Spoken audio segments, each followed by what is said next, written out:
G'day guys, welcome back to the Devon Too Good Investing channel. In this video today, we're going to have a look at Tattooed Chef and we're going to do a full stock analysis. We're going to break down how the business runs, how it makes money, the growth proposition going into the future. We're going to look at the management team, we're going to look at their competitive advantage, and we're going to look at the valuation. I hope you enjoy it. Please like, please subscribe, and let's get into it. So I've owned Tattooed Chef since about the start of the year, and it's been quite a wild ride. If we pull it back to a year ago, the stocks mainly sat between, around $20, and it's gotten as low as $15, and we've been as high as about $28. And in the past month, the stock has gone bananas. So we did have a time where it fell about 20% if you bought it exactly a month ago. And if you bought at the lows, you'd actually be up 50%. We've seen a little bit of a short squeeze. I believe quite a lot of the float is shorted in this stock, and this may lead to some sort of push to the upside, and we've already started to see that.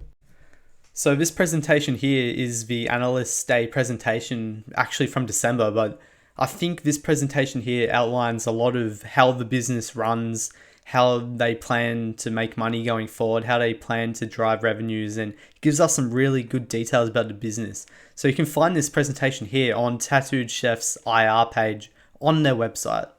So in order to understand how this company is going to perform moving forward, I think it's important to understand the history of Tattooed Chef. So we can see back in 2009, they had about $2.1 million in revenue, and all the way today, at the end of 2020, they had $148 million of revenue. And in the last 5 years, Tattooed Chef has grown at a CAGR of 63%. So in the earlier years over here, they used to be Stonegate Foods or Italia, and they were pretty much selling private label products, just generic, fruit, veggies, all that sort of stuff. And they were getting it from Italy where they were growing it, and they were exporting it into America and across Europe. And these products had no brand. They were very commoditized. But as you can see, since about 2017, they launched the Tattooed Chef brand. And this focused on plant-based food products and products such as that. And you can see that the brand has really stuck, and it has really grown quite impressively over the last 5 years. You can see here in 2019, they released 12 new SKUs under the Tattooed Chef brand in club channels. So club channels are places such as Costco and Sam's Club. And then all the way in 2020, they changed their company name to Tattooed Chef. They obviously merged via SPAC. And now they have 38 branded SKUs in their product portfolio at the end of 2020. They actually have quite a lot more now, and we'll get into that later. Tattooed Chefs, they have a massive opportunity right now. So right now, they're mainly just in the frozen food category. And you can see the current opportunity is $33.9 billion. But also, the company is going to be looking to get into the desserts category, which is worth $12.6 billion.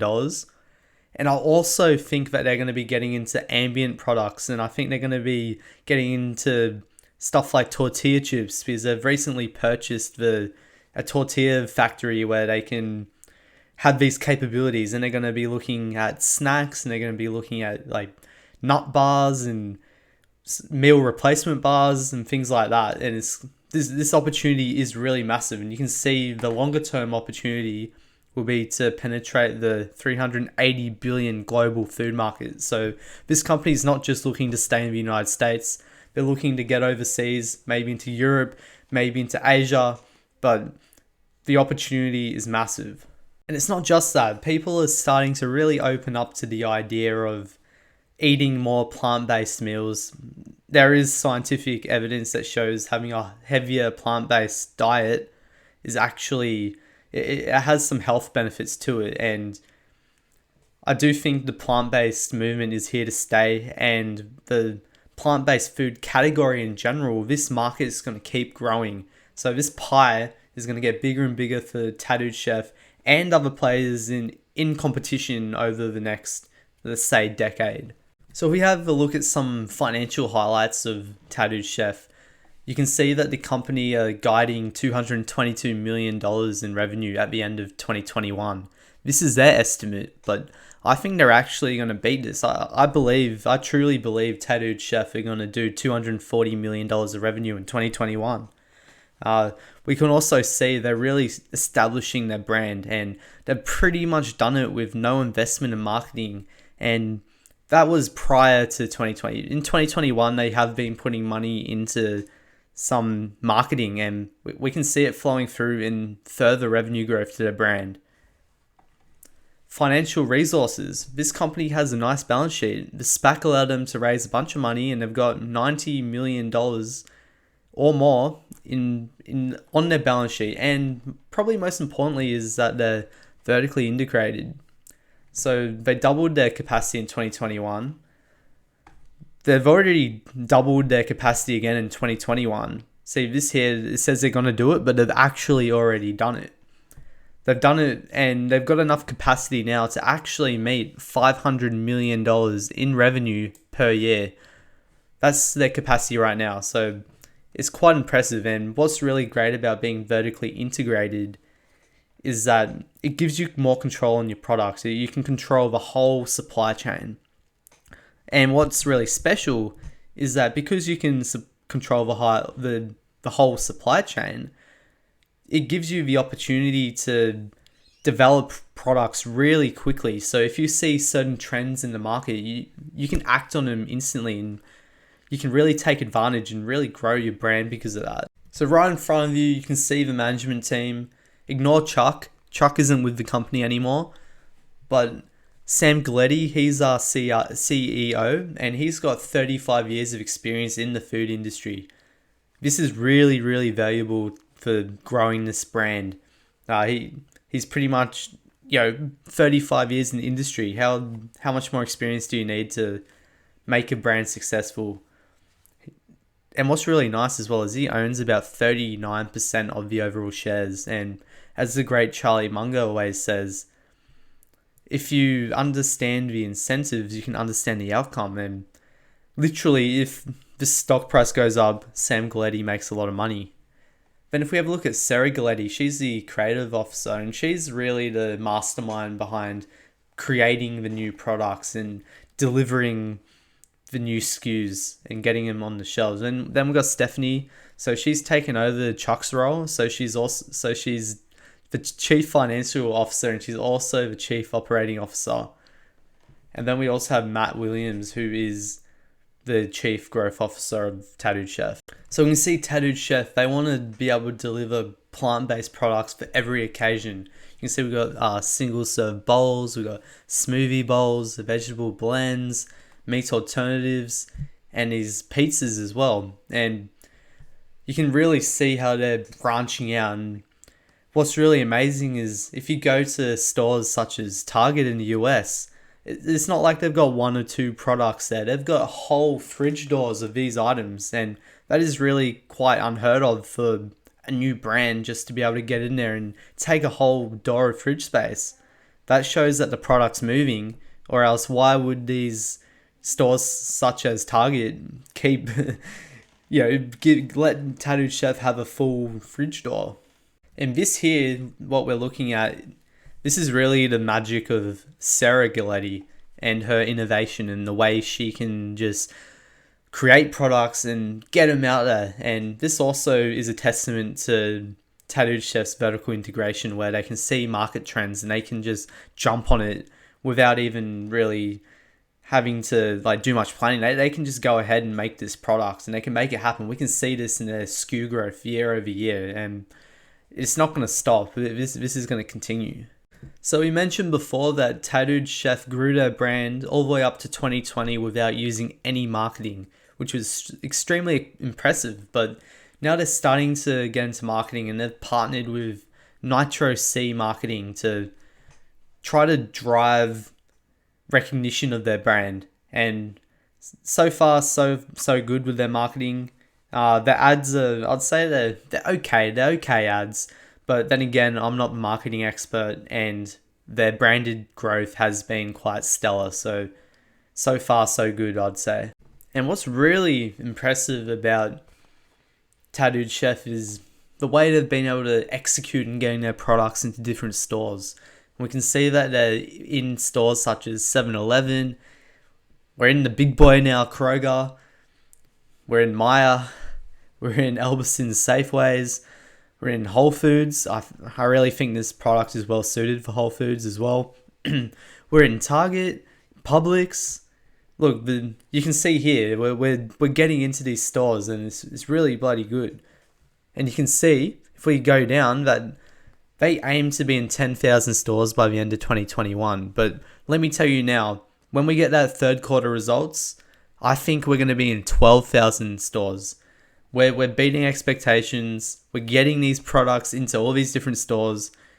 And it's going really, really well with this product distribution. And also, not to mention as well, in the conference call for Q1, Sam Galletti mentioned how that when we launched Tattooed Chef products in Target, it was the best frozen food launch ever in Target. So let that sink in.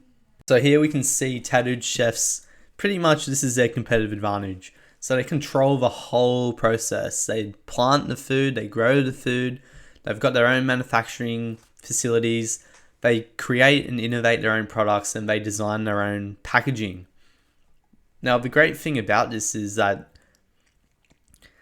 because they control all of this, it allows them to really move really quickly with the trends in the market. And they're able to, as long as Sarah's at the company, they're going to be able to continue to take advantage of things they see. And as a result, us as shareholders, it really benefits us because we're going to continue to see good brand strength and strong revenue growth. So this slide here shows Tattooed Chef's guidance for 2021 all the way through to 2026. And like I mentioned before, I think they're going to do $240 million in revenue. So I believe they're going to beat guidance for year 2021. In year 2022, they're predicting $300 million in revenue. 2023, $500 million. And right now, they've already got capacity to do $500 million in revenue. So they're already at the required capacity to reach their 2023 revenue. And then by 2026, they're guiding $1 billion in revenue. So to me, there's no doubt that this company is going to be rapidly growing over the next 5 years in terms of revenue. As long as they execute, the brand remains strong, and they keep distribution, there's no doubt in my mind that they can achieve this. So if we take this $1 billion in revenue in 2026 that the company is guiding, and we jump over the ticker terminal, and we can see here, this is the enterprise value to revenues over the lifespan of Tattooed Chef, and you can see it's ranged between 10.5 and it's gone as low as 6.4. And let's just say by 2026, we have a EV to revenues ratio of about 5. Let's be conservative and say that as the company grows and say revenue growth does slow down a little bit, let's say they trade at a ratio of 5. So if we're using EV to revenues ratio of 5 and we multiply 5 by $1 billion in revenue, that gives us a market cap or a theoretical enterprise value of $5 billion. And if we take a look at the current share price of Tattooed Chef, we'll see that the company is valued at just under $2 billion. So if this plays out, we could expect Tattooed Chef conservatively in 2026 to be valued at around, let's say, $60 to $75 USD. However, if this ratio doesn't increase, and let's say we've got a EV to revenue ratio of 8, let's say, and that's what it pretty much is now, and the market sees no sign of slowing growth, we multiply this out by $1 billion, that gives us $8 billion, and you can see from the current stock price that would be about a 4x, and that would bring us to a share price of roughly $95. So in terms of profitability, the company is expecting growth margin expansion over the years.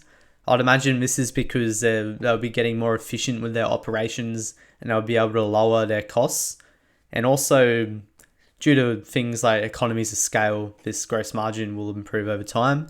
And we can see similar story with the adjusted EBITDA. So I do think this company will be quite profitable. And honestly, I can see them growing revenues at a minimum double digits for the next decade, honestly. At least the next 5 years, I can see them growing revenues at least 25% per year. So pretty much for these reasons that I've discussed in this video, I have been a shareholder of Tattooed Chef since about the start of the year. My average buy price is around $20. And we can see right now we're at $24. So I am up on my position. It does make up roughly 10% of my portfolio. So I am quite bullish on Tattooed Chef moving forward. And I do believe that the company will meet the 2026 guidance of $1 billion. So guys, that's what I have for this video today. I hope you enjoyed this in-depth look into Tattooed Chef. Let me know if you have any questions. Make sure you like this video. Make sure you subscribe to my channel. I'm going to be covering Tattooed Chef on this channel permanently now. We're going to write it up and hopefully we make a lot of money. Cheers for watching.